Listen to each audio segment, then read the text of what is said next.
अस्सलाम वालेकुम वरहमतुल्लाहि वबरकातुहू। कैसे हैं आप सब? अगले सबक के साथ मैं आपकी खिदमत में हाज़िर हूँ। आज हम पढ़ेंगे सूरतुल बकरा आयत 46 से 50। पिछली वीडियो में हमने पढ़ा था आयत नंबर 41 से 45। आज हम पढ़ेंगे आयत नंबर 46 से 50। बढ़ते हैं सबक की तरफ। अऊज़ु बिल्लाहि मिनश शैतानिर रजीम। बिस्मिल्लाहिर रहमानिर रहीम।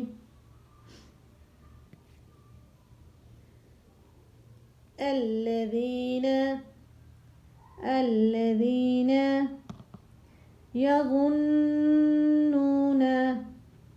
يظنون أنهم ملاقو ربهم وأنهم إليه راجعون.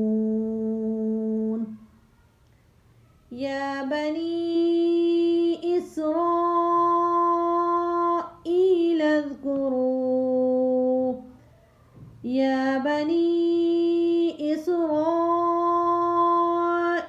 اذكروا نعمتي التي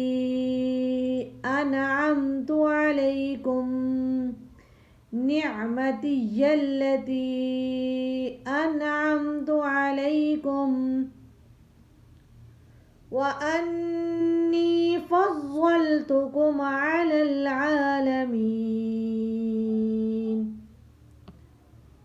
واتقوا يوما لا تجزي نفس عن نفس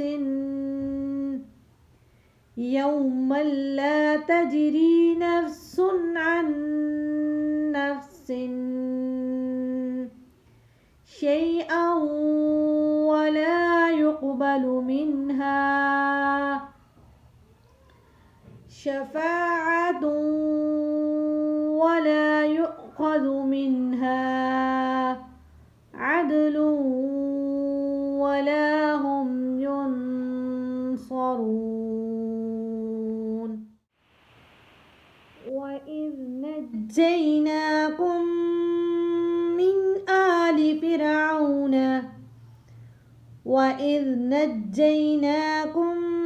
من آل فرعون يسومونكم سوء العذاب يذبحون أبناءكم ويستحيون نساءكم وفي ذلكم بلاء من ربكم عظيم. وإذ فرقنا بكم البحر فأنجيناكم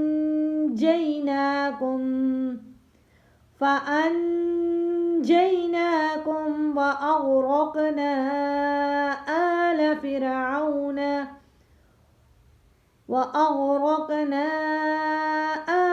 فرعون وأنتم تنظرون.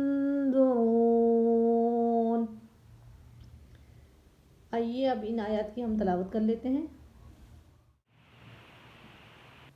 الذين يظنون أنهم ملاقو ربهم وأنهم إليه راجعون. يا بني إسرائيل اذكروا نعمتي التي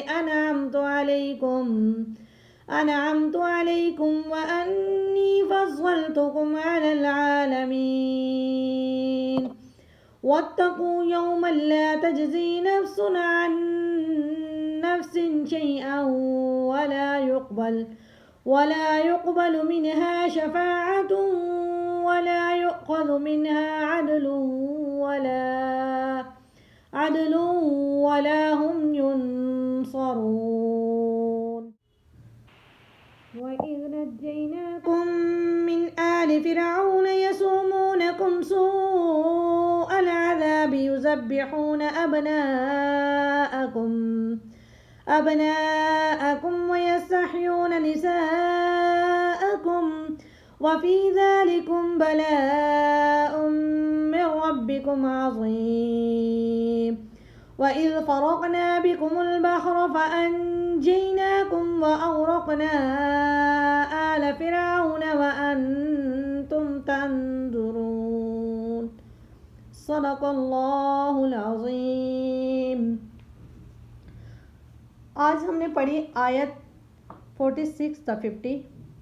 मुझे उम्मीद है मेरी हर वीडियो से आपको कोई ना कोई फ़ायदा होता होगा। आप लोग कमेंट करके मुझे ज़रूर बताइएगा। अगर तो सांसों ने वफा की तो इंशाल्लाह एक नए सबक के साथ मैं आपकी खिदमत में फिर हाज़िर होंगी। तब तक के लिए मुझे दुआओं में याद रखें। मेरे चैनल को सब्सक्राइब करना ना भूलें। अल्लाह हाफिज़।